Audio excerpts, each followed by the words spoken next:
నమస్తే welcome to BCN news నేను విజయలక్ష్మి ముందుగా బీసీఎన్ ప్రేక్షకులకు దసరా శరన్నవరాత్రి శుభాకాంక్షలు ఇప్పుడు ముఖ్యాంశాలు కాపుల సంక్షేమానికి సంబంధిత కార్పొరేషన్ ద్వారా ఏటా 1000 కోట్లు మంజూరు చేయిస్తా రాష్ట్ర మంత్రి నిమ్మల ప్రపంచంలో తొలి సీఎన్జీ బజాజ్ ఫ్రీడమ్ 125 బైక్ ను భీమవరం వరుణ్ బజాజ్ లో ఆవిష్కరించిన ఎమ్మెల్యే రామాంజనేయులు డీటీఓ ఉమామహేశ్వరరావు జిల్లాలో అనాధికారిక ఇసుక అమ్మకాలను ఎట్టి పరిస్థితుల్లో ఉపేక్షించేది లేదు పశ్చిమ గోదావరి జిల్లా కలెక్టర్ నాగరాణి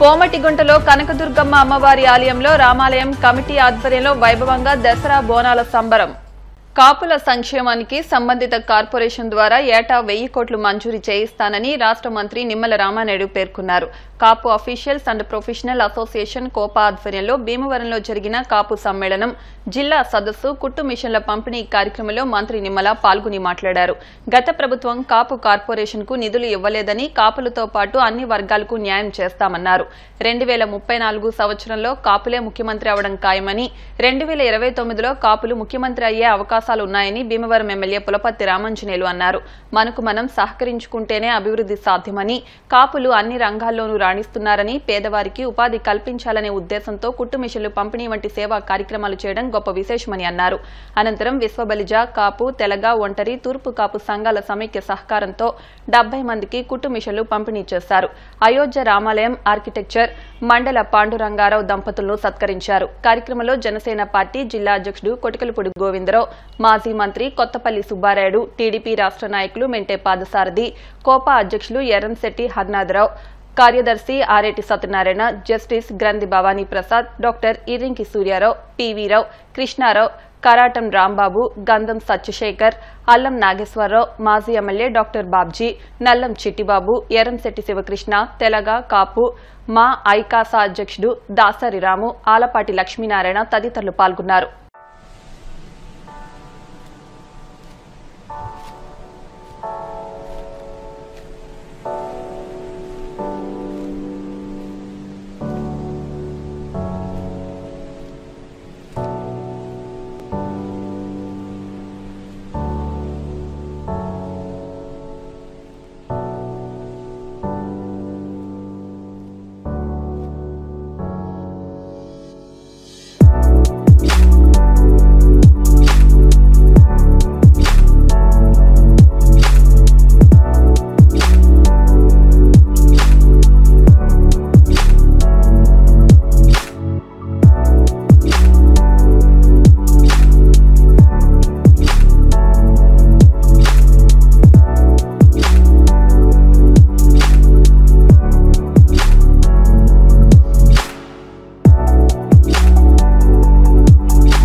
ఈరోజు కాపు తెలగ బలిజ ఒంటరి తూర్పు కాపు ఉల్లూరు కాపు ఏదైతే ఆంధ్రప్రదేశ్ రాష్ట్రంలోనే కాదు అటు తెలంగాణలో సైతం అత్యంత ప్రధానమైనటువంటి భూమిక పోషిస్తున్నటువంటి ఈ వర్గానికి సంబంధించినటువంటి మరి పెద్దలందరూ కూడా కలిసి ఒక సేవా కార్యక్రమాల్లో సమ్మేళనం కావాలనే ఆలోచనతో ఇటువంటి కార్యక్రమానికి రూపకల్పన చేయడం చాలా చాలా సంతోషం.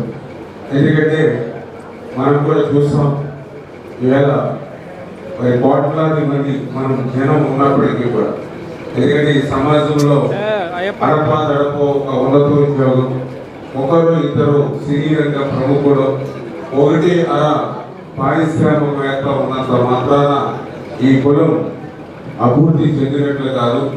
ఈ కులానికి వారు ఆశాజ్యోతులు అవుతారే తప్ప ఈ కులం ఆర్థిక పరిపుష్టికి వాళ్ళ నిదర్శనం కాదు. అందుకనే ఈరోజు లక్షలాది మంది జనం తప్ప ధనం లేని వారడం చేత కోట్లాది రూపాయల సంపాదనకు సృష్టికర్తమైన కూడా కఠిన దారిద్ర్యంలో ఉండిపోతున్న పరిస్థితి ఈరోజు ఈ యొక్క కాపు తెలగ బలిజ వంటి కోస్తలో మనందరూ కూడా చూస్తున్నటువంటి పరిస్థితి. మరి ఇటువంటి పరిస్థితి నుంచి మళ్ళీ ఈ యొక్క వర్గం మళ్ళీ ముందుకు రావాలి అంటే ఖచ్చితంగా అది పిలిచే ద్వారా మాత్రమే సాధ్యమవుతుందనేటువంటి ఆలోచనతో సామాజిక వర్గం మరి యొక్క కాపు సామాజిక వర్గం కొంచెం ఆర్థికంగా ఇతరత్ర మనకి బలం లేకపోయినప్పటికీ కూడా ప్రజా బలంతో మన ప్రభుత్వాన్ని మార్చగలిగేటువంటి శక్తి, ప్రభుత్వాన్ని తేగలిగేటువంటి శక్తి అయితే ఖచ్చితంగా ఈ సామాజిక వర్గానికి ఉంది. అంచేత భవిష్యత్తులో ఏదైతే ఇటువంటి సేవా కార్యక్రమాన్ని మరిన్ని మన సమాజంలో పెంచి ఇతర వర్గాలతో కూడా, ఎందుకంటే మనం జనాభాలో అతి భాగం పెద్ద సంఖ్యలో ఉన్నాం కాబట్టి మిగిలిన వర్గానికి కొంత అపోహలతో ఇతరత్రతో కొంచెం దూరం ఉన్నటువంటి స్థితిలో ఆ వర్గాలు కూడా మనం దగ్గరికి చేస్తున్నాం. ఎవరైతే మనకంటే వెనకబడినటువంటి బీసీ ఎస్సీ ఎవరైతే ఉన్నారో ఆ బడుగు బలహీన వర్గాలు కూడా మనం కూడా తయారు చేసుకుని వాళ్ళకు కూడా మనతో పాటు జీవితం ఇచ్చి వాళ్ళకు కూడా మనతో పాటు నడిపించి ముందుకు తీసుకెళ్తే ఖచ్చితంగా ఫ్యూచర్ లో ఒక బలమైనటువంటి శక్తిగా మనం ఏర్పాటు కావడానికి ఒక అవకాశం ఉందనే విషయాన్ని కూడా సందర్భంగా తెలియజేసుకుంటూ, ఈరోజు ఇంతమంది నాయకులు వచ్చి ఎక్కడెక్కడి నుంచో మన ఆహ్వానాన్ని మన్నించి వచ్చినందుకు వారందరికీ కూడా మనస్ఫూర్తిగా అభినందనలు తెలియజేస్తూ,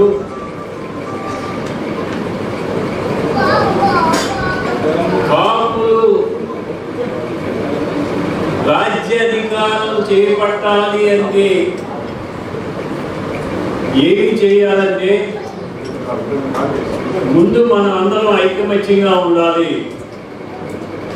మనం ఐకమత్యంగా ఉండి మన కులాలను మనం బలపరుచుకుంటూ తోటి కులాల వారిని కూడా గౌరవంగా చూస్తూ ముందుకు సాగినట్లయితే మనకి అవకాశం వస్తుంది. మనకి పవన్ కళ్యాణ్ గారు జనసేన పార్టీ పెట్టి పోటీ చేస్తే ఒకే సీటు గెలిచారు. అందులో నిరాశ నిస్పృహ చెందారు. కాపులకు అవకాశం రాదు, కాపులు రాజకీయంలో సక్సెస్ అవ్వలేదు అనే నిరాశ నిస్పృహ చెందారు. కానీ కళ్యాణ్ గారు అలా కాదు, పట్టిన పట్టు విరవకోకుండా మరలా కంటిన్యూ చేసి 21 సీట్లు పోటీ చేస్తే 21 సీట్లు కూడా విజయం సాధించడం జరిగింది. రాష్ట్ర భవిష్యత్తుని దృష్టిలో పెట్టుకుని ఈ రాష్ట్రం అన్ని రంగాల్లో వెనుకబడిపోయింది. వైఎస్ఆర్సీపీ వచ్చిన తర్వాత రాష్ట్రం తీవ్రంగా నష్టపోయింది. ఈ నష్టపోయిన రాష్ట్రాన్ని బలపరచాలి అంటే, అభివృద్ధి చేయాలంటే మనం ఐకమత్యంగా ఉండాలని ఆయన 10 మెట్లు కింద దిగి ఎన్డీఏ కూటమిని ఏర్పాటు చేశారు. ఎన్డీఏ కూటమి ఏర్పడడానికి పవన్ కళ్యాణ్ గారి ముఖ్య కారణం. వారు చేసిన ఆలోచన వలన ఈరోజు కేంద్రంలో నరేంద్ర మోడీ గారు, రాష్ట్రంలో చంద్రబాబు నాయుడు గారు, పవన్ కళ్యాణ్ గారి ఆధ్వర్యంలో ఇప్పుడు మన రాష్ట్రాన్ని కొనసాగిస్తున్నాం. మన రాష్ట్రం ఇవాళ ఆర్థికంగా తీవ్రంగా నష్టపోయింది. 30 సంవత్సరాల తర్వాత కూడా అప్పు చేసి రాష్ట్రాన్ని దివాలా తీసి వెళ్ళిపోయారు గత ప్రభుత్వ నాయకులు. ఈనాడు సమాజంలో రానుబడే రోజుల భవిష్యత్ కార్యక్రమాల్ని మూలపాటుగా చేసుకోవడానికి చక్కటి అవకాశం ఉన్నటువంటి ఈ పవిత్ర మీటింగ్ లో రాకుండా భాగస్వామి కలిగినట్లు నిజంగా నేను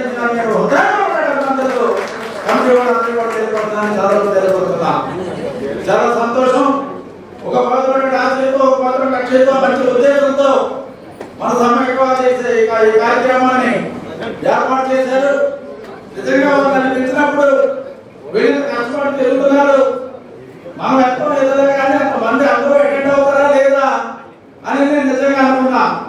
కానీ కార్యక్రమానికి వచ్చిన తర్వాత మన వాళ్ళు ఎంతమంది అయితే పిలిచారో అందరూ కూడా కమిట్మెంట్ తో, ఒక పట్టుదలతో ఈ ఆంధ్రప్రదేశ్ సమాజంలో మన వాళ్ళు ముందుకు సాగాలి అంటే, అందరూ కూడా సమిష్టిగా సంఘటితంగా ముందుకు సాగాలి అంటే ఇటువంటి కార్యక్రమాల్లో మనందరి యొక్క పార్టిసిపేషన్, మనందరి యొక్క భాగస్వామ్యం ఉండాలనుకోండి ఒక భద్రత లక్ష్యంతో మన వాళ్ళందరూ కూడా వచ్చినందుకు కూడా నాకు చాలా ఆనందంగా ఉందని సందర్భంగా నేను మీ అందరికీ కూడా తెలియపడుతున్నా.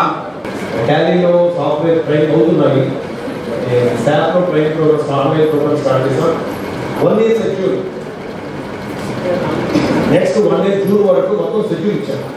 ఏ రోజున ఏ ప్రోగ్రామ్ ఇప్పుడు స్టార్ట్ అవుతుంది, ఏ కోసం స్టార్ట్ అవుతుంది అంటే any person, not only our community, any person who is interested can get enrolled automatically. It's a completely free service and a highly technical tool.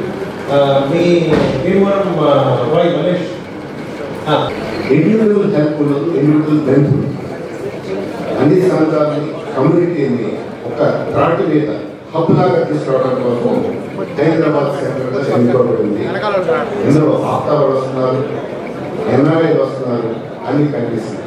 మహిళా సాధికారత కూడా ఒక one of the main point. అది ఉమెన్కి వాళ్ళకి వాళ్ళ కాళ్ళ మీద వాళ్ళు నిలబడేలా చేయడానికి అని చెప్పి మేము కూడా కొంత కోఆపరేట్ చేస్తా ఉంటాము. అందులో భాగంగా ఇట్లా కుట్టు మిషన్లు నేర్పుతున్నామంటే కనుక మేము దానికి సంబంధించి మా క్లబ్ తరఫున ఒక 6 మిషన్లు, అలాగే సచివాణి గారు కూడా అప్పటికప్పుడు 3 మిషన్స్ వెంటనే డొనేట్ చేయడం జరిగింది. కుటుంబాల్లో వారికి ఉపాధి కల్పించాలనే ఉద్దేశంతో మేము మహిళలకి కుట్టు పెట్టించే శిక్షణ కేంద్రం గత నెలలో ప్రారంభించి ఇప్పటి వరకు కూడా రోజు 2 షిఫ్ట్లు చొప్పున 250 మంది ట్రైనింగ్ ఇస్తాం సార్. ఆ 250 మందిలో ఈ రోజున విశ్వసంస్థ వారు 70 మందికి కుట్టు మిషన్లు ఉచితంగా పంపిణీ చేసే కార్యక్రమం ఇవాళ జరుగుతుంది. ఈ కాపు సంఘాన్ని నడపడం ఏంటంటే చాలా మంది కాపులో ఒక డౌట్. నేను ఒకటే చెప్తున్నాను, ఎంత పెద్ద చదువుకుని ఈ కమ్యూనిటీకి సేవ చేయాలని వచ్చినప్పుడు, వారు అంత పెద్ద ఉద్యోగం చేసినప్పుడు 24 గంటలు సరిపోవు. ఎందుకంటే ఒకటి ప్రజల యొక్క బాధ్యత, గవర్నమెంట్, సెంట్రల్ గవర్నమెంట్ కానీ స్టేట్ గవర్నమెంట్ కానీ ఎన్నో ఒడిదుడుకుల్లో ఉంటారు ఈ ఆఫీసర్. మీరు అనుకున్నట్టుగా బంగారపల్లిలో నడిచే ఆఫీసర్ అయితే కాదు. అది సభాముఖంగా చెప్పాలనుకుంటున్నాను, ఎందుకంటే చాలా మంది నా దగ్గర వ్యక్తపరిచారు. స్కిల్ లేబర్ డెవలప్ చేయించాలి.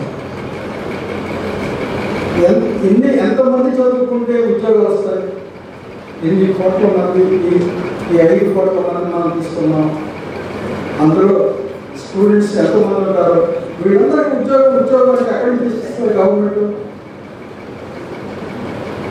కాబట్టి బాగా టాలెంట్ ఉన్న వాళ్ళందరినీ కూడా మంచి చదువులు, ఇప్పుడు IAS, IPS, లీడర్స్, అడ్వకేట్స్ అందరూ ఉన్నారు. ఆ చదువులను బట్టి ఎక్కడికి తీసుకెళ్ళాలి. లేని పక్షంలో స్కిల్ లేబర్గా తయారు చేయాలి. వరకు మన క్యాస్ట్ అన్ని క్యాస్ట్కి దూరం.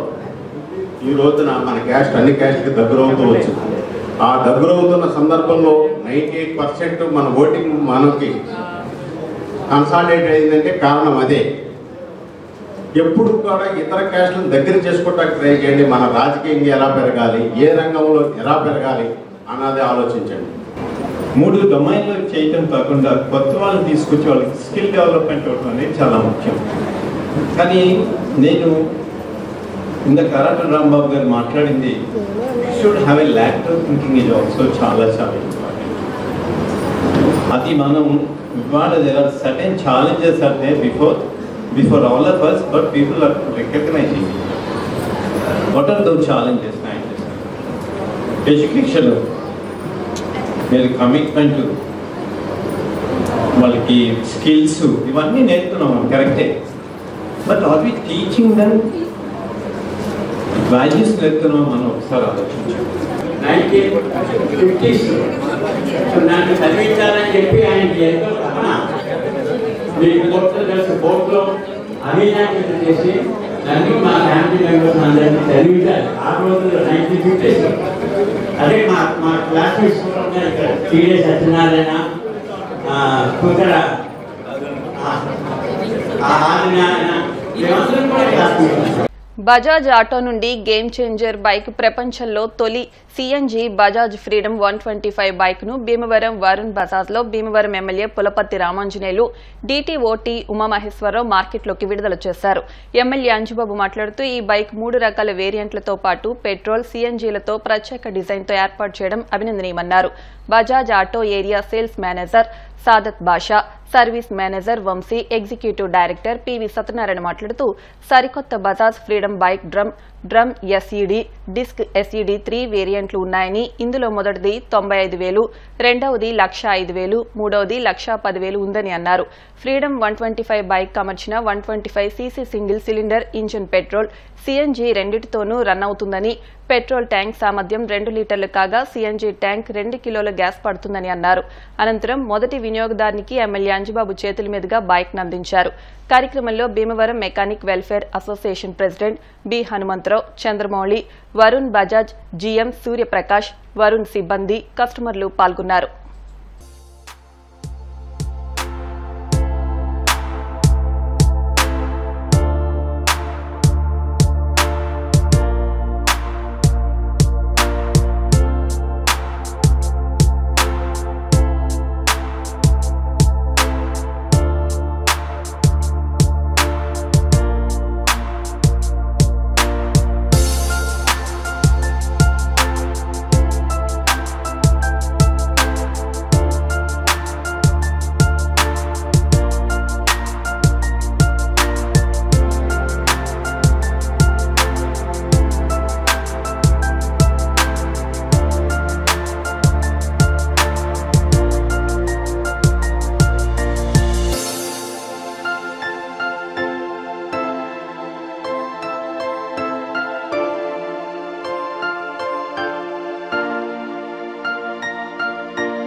వరుణ్ బజాజ్ భీమవరంలో ఘనంగా ఆవిష్కరించడం జరిగింది. ఈ కార్యక్రమానికి చేసిన మీ అందరికీ కూడా మనస్ఫూర్తిగా అభినందనలు తెలియజేస్తూ, ఈ వెహికల్లో ఉన్న విషయాలన్నీ కూడా మేనేజ్మెంట్ వాళ్ళు తెలియజేశారు. పెట్రోల్ కన్జంప్షన్ బాగా తక్కువ, చాలా తక్కువ పెట్రోల్తో ఎక్కువ రోజులు తిరిగే అవకాశంతో తయారు చేసిన వెహికల్ ఇది. సిఎన్జీ కూడా ఉండటం వల్ల దీనికి ఆ 2 ఆప్షన్స్ వచ్చినాయి, పెట్రోల్, సిఎన్జీ ఆప్షన్. ఈ ఆప్షన్స్ ఉండటం వల్ల తక్కువ ఖర్చుతోటి మనం ఎక్కువ దూరం వెళ్ళే అవకాశం కలుగుతుంది. మనమందరం కూడా ఈ బజాజ్ ఫ్రీడమ్ ఉపయోగించుకున్నట్లయితే తక్కువ ఖర్చుతోటి ఎక్కువ మైలేజ్ వచ్చే అవకాశం ఉంది. కాబట్టి దీన్ని పొల్యూషన్ కూడా దీని మీద మీరు అందరూ కూడా అవగాహన వచ్చి దీన్ని ఉపయోగించుకుంటారని చెప్పి కోరుకుంటున్నాను. ఇది ముఖ్యంగా మనం ఆలోచించాల్సిన ఏంటంటే రోజువారీగా చాలా పొల్యూషన్ ఎక్కువైపోతుంది అన్నమాట దేశంలో. అందువల్లే ఈ అకాల వర్షాలు, పడితే ఎక్కువ వర్షం పడటం, లేకపోతే వర్షం అసలు లేకపోవటం, దీని అందరికీ కారణం ఏంటంటే పొల్యూషన్ ఏ విధంగా వస్తుందంటే ప్రధాన కారణం మనకు ఇచ్చే ఎక్కువ పొల్యూషన్ ప్రధాన కారణం ఈ వెహికల్ పొల్యూషన్ అనమాట. వెహికల్ పొల్యూషన్ వల్ల పెట్రోల్ బర్న్ అయినప్పుడు కొన్ని గ్యాసెస్ బయటకు వస్తాయి అనమాట. అలాగే డీజిల్ బర్న్ అయినప్పుడు కొన్ని గ్యాసెస్ బయటకు వస్తాయి అనమాట. వీటి వల్ల పొల్యూషన్ ఎక్కువైపోయి వాతావరణం వేడెక్కిపోయి రకాల వర్షాలు ఇవన్నీ సంభవిస్తుంది అనమాట. కాబట్టి గవర్నమెంట్ కూడా ప్రోత్సహిస్తుంది అనమాట ఎలక్ట్రికల్ వెహికల్స్. మన గవర్నమెంట్ కూడా ఎలక్ట్రికల్ వెహికల్స్ కూడా ఫ్లైట్ ట్యాక్స్ తీసేసారు. ఎందుకంటే ఆ వెహికల్స్ ప్రోత్సహిస్తే పొల్యూషన్ తగ్గే ఛాన్సెస్ ఉంటాయి అన్నమాట. అలాగే ఈ సిఎన్జి కూడా చాలా తక్కువ పొల్యూషన్ ఉంటుంది కాబట్టి ఈ వెహికల్ పర్యావరణానికి హెల్ప్ చేస్తుంది. కాబట్టి మనం ఈ వెహికల్ వాడితే ఇండైరెక్ట్గా పర్యావరణానికి కూడా మనం హెల్ప్ చేసిన వాళ్ళం అవుతాం. ట్రైల్కి వెళ్ళి చూసి దాంట్లో ఉన్న మంచి చెడ్డలను గమనించమని వారు మా అందరికీ ట్రైల్ ఇవ్వడం జరిగింది. మా మెకానిక్ సోదరులందరూ వెళ్ళి దాన్ని గమనించి బాగుంది వెహికల్, దీన్ని 10 మంది కస్టమర్లకి చెప్పడానికి అంగీకరించి, అలాగే ఇక్కడికి వచ్చేసిన మెకానిక్ సోదరులందరికీ మన యూనియన్ తరఫున చెప్తున్నాను, వారు మనల్ని ఎంతో ఆప్యాయతగా పిలవడం జరిగింది. మనం కూడా దాంట్లో ఉన్న మంచి చెడ్డలు కస్టమర్లకు వివరించి వారి వ్యాపార అభివృద్ధికి తోడ్పడాలని మన యూనియన్ తరఫున మనస్ఫూర్తిగా కోరుకుంటూ, మేము first CNG motor cycle in the world మన ఇండియాలో లాంచ్ చేయడం జరిగింది. అది కూడా మన భీమవరంలో ఈరోజు లాంచ్ చేయడం జరిగింది. సో ఈరోజు 15 నుంచి 20 వెహికల్స్ డెలివరీ ప్లాన్ చేశారండి. దీనివలన మన ఎకో ఫ్రెండ్లీ వెహికల్ అనమాట. అంటే పొల్యూషన్ చాలా తక్కువగా ఉంటుంది. అదేమో మన దేశానికి సంబంధించింది. తర్వాత కస్టమర్లకి పెట్రోల్ వెహికల్ కన్నా ₹2, ₹2.5 అయితే ప్రతి కిలోమీటర్కి, ఇది ₹1 బిలో అవుతుందండి. అంటే ఎగ్జాంపుల్ మీకు సిఎన్జి పర్ కేజీ 87-88 రూపీస్ ఉందండి. 100 కిలోమీటర్స్ వస్తుంది. 1 కేజీ 100 కిలోమీటర్స్ వస్తుంది. సో పెట్రోల్తోనే నడపాలి, పెట్రోల్తోనే స్టార్ట్ చేయాలి అనేది కూడా లేదు. ఓన్లీ పెట్రోల్ మీరు బ్యాకప్గా పెట్టుకొని మీకు సిఎన్జి అవైలబిలిటీని కోసం అనమాట. పెట్రోల్ బ్యాకప్గా పెట్టుకొని మీరు ప్రతిసారి సిఎన్జి కొట్టించుకొని మీరు సిఎన్జి ఫిల్ చేయించుకొని వాడుకోవచ్చు. తర్వాత ఈ వెహికల్ మీకు ఇక్కడ వీడియో లేదు కానీ చూపించడానికి 11 రకాల క్రాష్ టెస్ట్లు జరిగినాయండి దీనికి. అదొక వీడియో కూడా మాకు మా మీటింగ్లో రిలీజ్ చేయడం జరిగింది. అంటే లారీ ఎక్కేసి వెళ్ళిపోతుంది అనమాట బండి మీద ఎదుర. అంటే ట్యాంకు అంత స్ట్రాంగెస్ట్ ట్యాంక్ సిఎన్జి ట్యాంక్ పెట్టారు కాబట్టి లీకేజెస్ కానీ ఎలాంటి అవకాశం లేదు సిఎన్జికి. అలాంటి 11 రకాల క్రాష్ టెస్టులు పెట్టి చేయడం జరిగింది. సో ఈ వెహికల్స్ విజయవాడలో కూడా మనం మొన్న సాటర్డే లాంచ్ చేయడం జరిగింది. అక్కడ ఒక 75 వెహికల్స్ డెలివరీ ఇచ్చాం అండ్ బుకింగ్లో కూడా ఉన్నాయండి. సో ఇక్కడ ఇప్పుడు 2 వీలర్ మనం సిఎన్జి రిలీజ్ చేయడం వలన మన వెస్ట్ గోదావరి ప్రజలందరికీ కూడా సిఎన్జి బంక్స్ కూడా అవైలబిలిటీలోకి ఎక్కువ రావడానికి అవకాశం ఉంది. జిల్లాలో అనధికారిక ఇసుక అమ్మకాలను ఎట్టి పరిస్థితుల్లో ఉపేక్షించేది లేదని జిల్లా కలెక్టర్ చదలవాడ నాగరాణి హెచ్చరించారు. భీమవరం కలెక్టరేట్లో జిల్లా కలెక్టర్ చదలవాడ నాగరాణి, జిల్లా superintendent of police Adnan Nayeem Asmi సంయుక్తంగా ఉచిత ఇసుకపై మీడియా సమావేశాన్ని నిర్వహించారు. ఈ సందర్భంగా జిల్లా కలెక్టర్ నాగరాణి మాట్లాడుతూ ప్రస్తుతం జిల్లాలో ఇసుక అందుబాటులో లేదని తెలిపారు. జిల్లాలో 5 డిజిల్టేషన్ పాయింట్లలో 3 లక్షల టన్నులు, 6 ఓపెన్ రీచ్లలో 4.20 లక్షల టన్నులు ఇసుక సిఆర్జెడ్ పరిధిలో ఉండడంతో నేషనల్ గ్రీన్ ట్రిబ్యునల్ ఆంక్షలు ఉన్నాయని, ఈ విషయమై రాష్ట్ర ప్రభుత్వానికి లేఖ రాయడం జరిగిందని, అనుమతులు వస్తే జిల్లాలో ఇసుక అందుబాటులోకి వస్తుందన్నారు. అక్టోబర్ 16 నుంచి రాష్ట్ర వ్యాప్తంగా 108 ఓపెన్ రీచ్లు, 28 డిస్టిలేషన్ పాయింట్లు, 48 సెమీ డిస్టిలేషన్ పాయింట్లు అందుబాటులోకి వస్తాయని, ఉచిత ఇసుక పూర్తి స్థాయిలో అందుబాటులో ఉంటుందని స్పష్టం చేశారు. ఇసుక పూర్తిగా ఉచితమని, నిర్వహణ ఛార్జీలు, రవాణా ఛార్జీలు మాత్రమే చెల్లించాల్సి ఉంటుందని స్పష్టం చేశారు. 10 టైర్ లారీ ద్వారా 18 టన్నులు 20 టన్నులు ఇసుకను పొరుగు జిల్లాల నుండి పొందటానికి 13,660 రూపాయలు మాత్రమే చెల్లించాల్సి ఉంటుందని, అంతకు మించి ఎవరైనా వసూలు చేస్తే ఫెసిలిటేషన్ సెంటర్కు ఫోన్ చేసి తెలియజేయాలన్నారు. జిల్లా ఎస్పీ అద్నాన్ నయీం అస్మి మాట్లాడుతూ రాష్ట్ర ప్రభుత్వం నిర్దేశించిన ఇసుక ధరలకు అనుగుణంగా వినియోగదారులకు సక్రమంగా అందేలా పోలీస్ శాఖ తరపున అన్ని చర్యలు తీసుకుంటున్నామన్నారు. ఇసుక అక్రమ రవాణా చేసిన ప్రైవేటు వ్యక్తులు ప్రవేశించిన ఇసుకను అధిక ధరలకు అమ్మినా తక్షణం కఠిన చర్యలు తీసుకుంటామన్నారు. వినియోగదారులు ఇసుకను పొందటలో ఎటువంటి ఇబ్బందులు ఉన్నను వెనువెంటనే పోలీస్ శాఖ తెలియజేసినట్లయితే చర్యలు తీసుకుంటామన్నారు. ఇసుక పంపిణీ విధానంలో అనవసరమైన పుకార్లు చేసినా, వాట్సాప్లో అనవసరమైన మెసేజ్లు ట్రోల్ చేసినా అటువంటి వారిని గుర్తించి చట్ట ప్రకారం క్రిమినల్ చర్యలు తీసుకుంటామని జిల్లా ఎస్పీ అద్నాన్ నయీం అస్మి హెచ్చరించారు. జిల్లా joint collector T Rahul Kumar Reddy మాట్లాడుతూ వినియోగదారులు ఇసుక ఆన్లైన్లో బుక్ చేసుకున్న తర్వాత వారికి సక్రమంగా ఇంటికి చేరేలా చర్యలు తీసుకుంటామన్నారు. సమావేశంలో జిల్లా రెవెన్యూ అధికారి జె ఉదయ భాస్కర్ రావు, జిల్లా ఏఎస్పీ వి భీమారావు, జిల్లా గనులు భూగర్భ శాఖ సహాయ సంచాలకులు డి రవిప్రసాద్, ఈడీఎం ఎం కిరణ్ కుమార్, సూపరింటెండెంట్ హెచ్ గౌస్ ముద్దీన్, జిల్లా కలెక్టరేట్ కోఆర్డినేషన్ సూపరింటెండెంట్ ఎం సన్యాసరావు తదితరులు పాల్గొన్నారు. అప్రాక్సిమేట్గా ఒకటి 2-3 ఎగ్జాంపుల్స్ కూడా చెప్పడానికి, ఇప్పుడు ట్రాక్టర్ నుంచి తెచ్చుకుంటే 50 కిలోమీటర్స్ వరకు డిస్టెన్స్లో 2,600 వరకు అవుతుంది. అలాగే ఒక 10 మెట్రిక్ టన్స్ 50 కిలోమీటర్స్ డిస్టెన్స్లో తెచ్చుకున్నట్టయితే 4,760 కేవలం ట్రాన్స్పోర్టేషన్ మీద అవుతుంది. 13,660 రూపాయల వరకు అవుతుంది. దీనికంటే ఎక్కువ ఎవరు ఎట్టి పరిస్థితుల్లోనూ కూడా ఛార్జ్ చేయడానికి వీల్లేదు. ఎవరన్నా ఛార్జ్ చేసినా కూడా కన్జ్యూమర్స్ మాకు ఇన్ఫార్మ్ చేయొచ్చు, వాళ్ళ మీద మేము యాక్షన్ తీసుకోవడానికి జరుగుతుంది.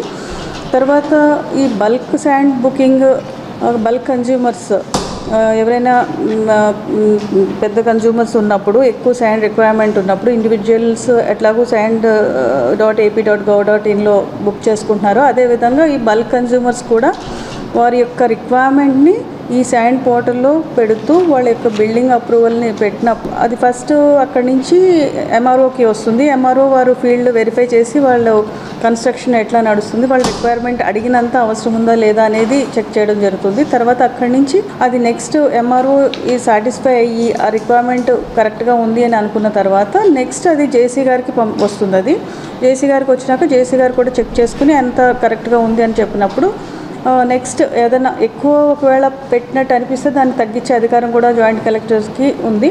అక్కడి నుంచి అంత సాటిస్ఫై అయ్యి అంత కరెక్ట్గానే ఉంది అనే పక్షంలో ఈ యొక్క ఫైల్ని ఇక్కడి నుంచి మనం ఈస్ట్ గోదావరికి పంపించడం జరుగుతుంది.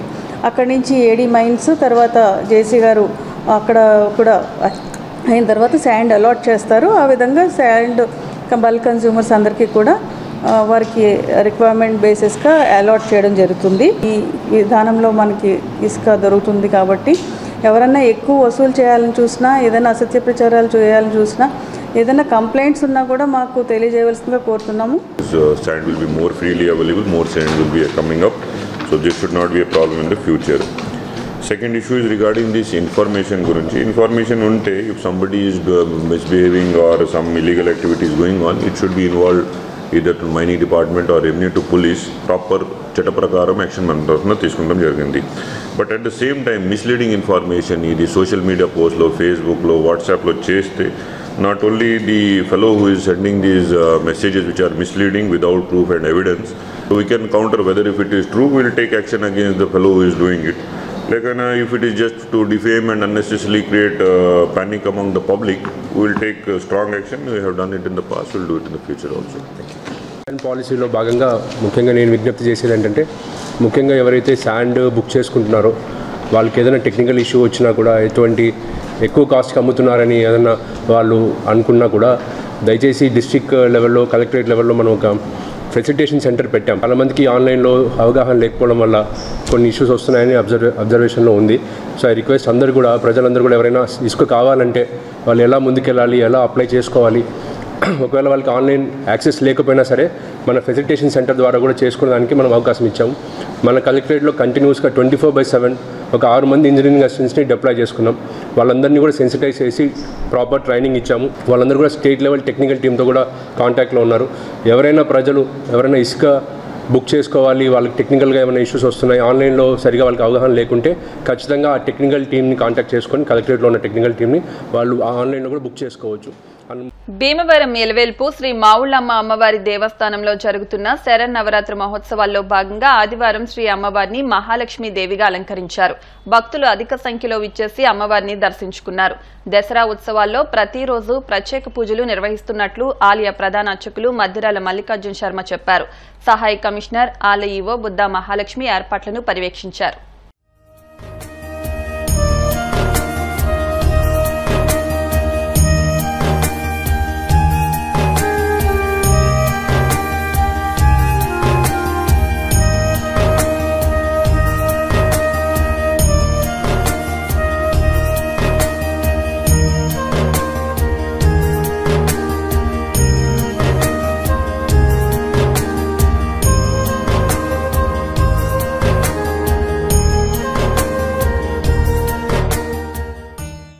శ్రీ మావుళ్ళమ్మ అమ్మవారు. మావుళ్ళు అంటే మా ఊళ్ళందరికీ అమ్మవారు. మా అమ్మవారిని అత్యంత మహిమాతి అమ్మవారి వద్ద దసరా మహోత్సవ వైభవాలు అత్యంత వైభవంగా జరపడం జరుగుతుంది. అందులో భాగంగా ఈరోజు శ్రీ మహాలక్ష్మి అలంకారంలో అమ్మవారు దర్శనమిస్తున్నారు. మనిషి మానవ మనుగడికి ధనం మూలం మిదం జగత్తని ధనంకి అమ్మవారు ప్రసాదించి అమ్మవారి దగ్గర ఈ దసరా మహోత్సవం సందర్భంలో అమ్మవారిని దర్శించుకొని ధనప్రాప్తి పొంది సిరి సంపద సుఖ సంతోషాలతో ఉండాలని కోరుకుంటున్నాము. అమ్మవారి ఆశీస్సులు అందరికీ లభిస్తామని కోరుకుంటున్నాం.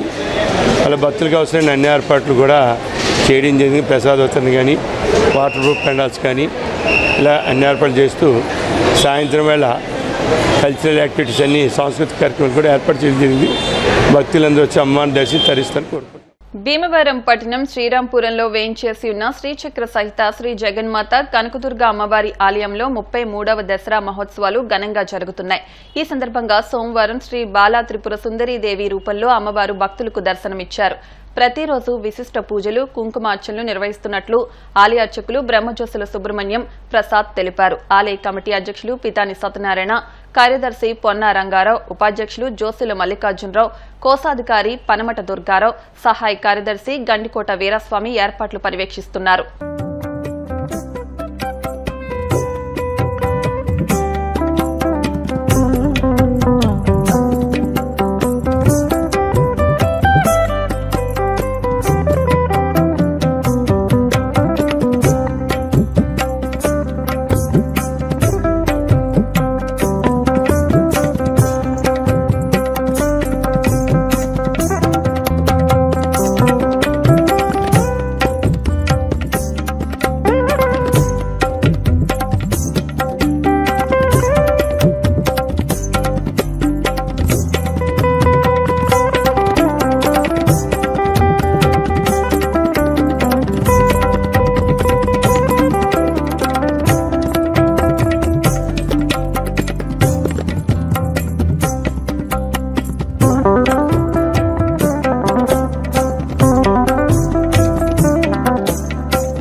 పశ్చిమ గోదావరి జిల్లా భీమవరం శ్రీరాంపురంలో వేయించేసి ఉన్నటువంటి painters and artist welfare association ఆధ్వర్యంలో గౌరవ సభ్యుల యొక్క ఆధ్వర్యంలో దాతల యొక్క ఆధ్వర్యంలో ఇత్యాది శరన్నవరాత్రి ఉత్సవాలు 33వ సంవత్సరం వార్షికోత్సవ కార్యక్రమాలు ఎంతో దిగ్విజయంగా ఘనంగా జరుగుతున్నాయి. ఇవాళ రోజున 5వ రోజు బాలా త్రిపుర సుందరి అమ్మవారు అలంకరణ చేయడం జరిగింది. ఉదయం నుంచి కూడా మహిళా ముత్తైదుల సామూహిక కుంకుమార్చన కార్యక్రమాలు జరుగుతున్నాయి. అలాగే ముందు రోజున మూలా నక్షత్రం సరస్వతి పూజ కార్యక్రమాలు కూడా విశేషంగా జరుగుతాయి. చివరి రోజు విజయదశమి నాడు చంద్ర హోమ కార్యక్రమాలు విశేషంగా జరుగుతాయి. అలాగే ఆలయ అమ్మవారికి అలంకరించినటువంటి శేష వస్త్రాలు, అమ్మవారి చీరల వేలంపాట కూడా జరుగుతాయి. చివరి రోజున అఖండ అన్న సమారాధన సుమారుగా ఆలయ కమిటీ వారు 10,000 మందికి అఖండ అన్న సమారాధన కార్యక్రమం ఏర్పాటు చేయడం జరుగుతుంది.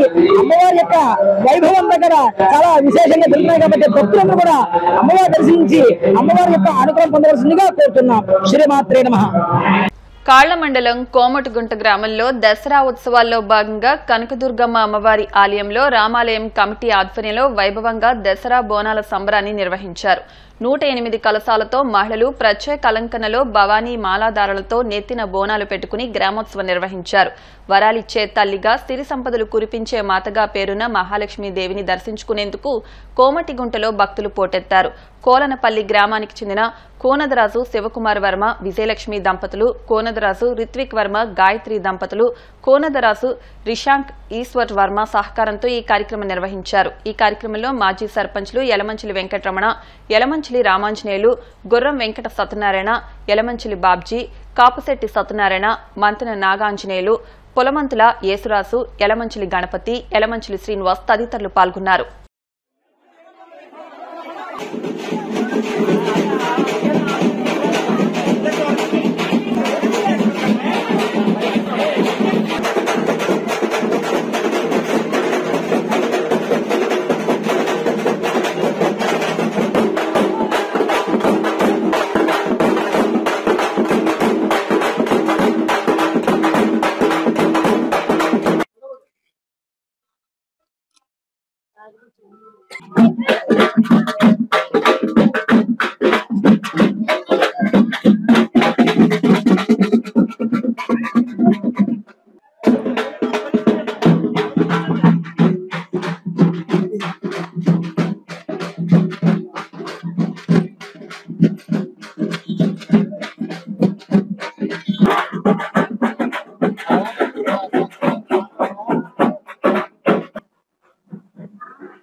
ఈ నవరాత్రి ఉత్సవంలో ఈ బోనాల కార్యక్రమం 4వ సంవత్సరం. మరి ఈ కార్యక్రమానికి ఈ భవానీలు కానీ మరి గ్రామ ఆడపడుచులు కానీ ఎంతో ఉత్సాహంగా మరి వేళ దగ్గరికి 108 కలశాలతో అమ్మవారికి బోనాల ఊరేగింపు జరుగుతున్నది. ఈ కార్యక్రమానికి ఇంత దిగ్విజయంగా నిర్వహిస్తున్న మెయిన్ కమిటీ శ్రీ దేవీనవరతుల గ్రామ కమిటీకి ఈ గ్రామం తరఫున మరీ హృదయపూర్వక ధన్యవాదాలు తెలుపుకుంటూ ఈ కార్యక్రమానికి దాతలుగా సహకరించిన మరి వారికి అమ్మవారు కటాకాక్షాలు కలగజేసి అత్తాశ్రీములు ఆరోగ్యాలు కలగజేయాల్సిందిగా శ్రీ అమ్మవారిని వేడుకుంటున్నాం. 40 సంవత్సరాల నుంచి అమ్మవారిని ఇలా చేయడం జరుగుతుంది. 5వ సంవత్సరం గుడి కట్టి అమ్మవారికి ఈ కమిటీ వారు రావంజమ్మ గారు తీసుకొచ్చి బోనాలు హైదరాబాద్ లో ఆవిడ ఉండేది. ఇప్పుడు ఇక్కడ కూడా సాంప్రదాయంగా బోనాలని తీసుకొచ్చింది కనుక ఆవిడదని కోరుకుంటున్నాను. ఇక్కడ అలాగే ఎలమల్లి నాగమణి గారు ఇక్కడ కమిటీ వాళ్ళు అందరూ కలిపి ప్రతి ఒక్కరూ ఎంతో కృషితో చేయడం జరుగుతుంది. ఒక్కరి కృషి కాదు. శ్రీ రామాలయం కమిటీ ఆధ్వర్యంలో దేవీ నవరాత్రి శరవణోత్సవాలు 40 సంవత్సరం జరుగుతుంది. ఫస్ట్ ఈ గ్రామానికి అమ్మవారిని నిలబెట్టిన దాతల్లో యలమంచిలి నాగన్న గారు, సూరమ్మ గారు దంపతులు, తర్వాత యలమంచిలి పాపారావు గారు, కౌశలమ్మ గారు దంపతులు. ఇప్పుడు దాన్ని కొనసాగిస్తుంది యలమంచిలి రామాంజలి గారు, విజయలక్ష్మి దంపతులు కొనసాగిస్తున్నారు. ఈ 40 సంవత్సరాలలో దిగ్విజయం జరుగుతున్న కారణం కోమటిగుంట గ్రామ ప్రజలు అందరూ కూడా ఎంతో సహకరించి చేస్తున్నారు. గుడి కట్టి 5వ సంవత్సరం ఇది. ఈ కమిటీ కూడా అందరూ సహకరించి ఎంతో ముందుకెళ్తుందని కోరుకుంటున్నాం. ఇప్పుడు కాసేపు ప్రకటనలు.